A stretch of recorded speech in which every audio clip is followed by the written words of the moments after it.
Good performance there from the Kawasaki riders, and they've gone out earlier than everyone else. We saw how much traffic there was out there. Lowe's going to try and do a second lap here on the Q tyre as well. We saw Rinaldi wasn't quite able to improve his lap time. He missed out by a tenth of a second, so maybe just a mistake on that lap from Rinaldi, whereas for the Kawasaki riders, they're going to try and push on. We'll see what Lowe's sector time is as he comes through sector 1. Jonathan Rea just in front of him on the track. Rea's already rolled off. And for Lowe's there through the first sector, down by 0.2 of a second. It doesn't look as though the riders can stretch the life out of that Q tyre, but Alex Lowe's up in second position.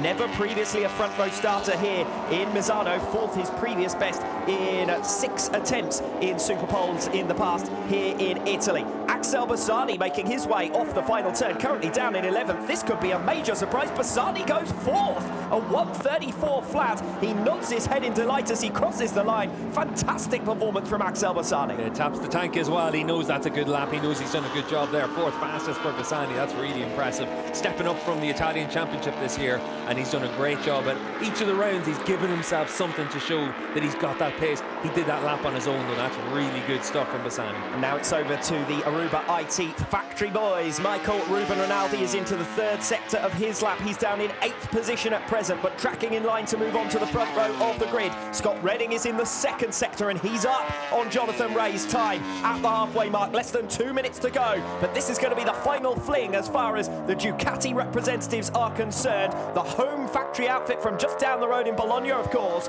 and it's Michael Ruben Rinaldi looking to go onto the front row of the grid here. He's dropped a couple of tenths of a second through sector 3, so it's going to be tough for him to get on terms with Jonathan Rea. There's almost half a second between Rea and Lowe's for Rinaldi to try and slot into there on the front row of the grid. Rinaldi makes his way to the line. He does indeed move between Rea and Lowe's, so it's Jonathan Rea, Michael Ruben Rinaldi and Alex Lowe's as things stand. It's Toprak Razgatlioglu who's going to be next to the big guns to make his way to the line. He's up after sector 3. Scott Redding down slightly, but still in line to move on to the front row if he can get a good run off the final turn. It's Scott Redding who goes B2, a tenth of a second down on Jonathan Rea. Rea, Redding, Rinaldi, that might not last for too much longer as Toprak Razgatlioglu comes to the line less than a tenth short of Jonathan Rea. So now Rea, Razgatlioglu and Redding will be your front row with Rinaldi, Lowe's and Mayas behind. Tom Sykes is on his flying lap, but he's not flying enough to get in contention for the pole position, and it looks as though Sykes, the best he might be able to hope for here is a place on the 2nd row.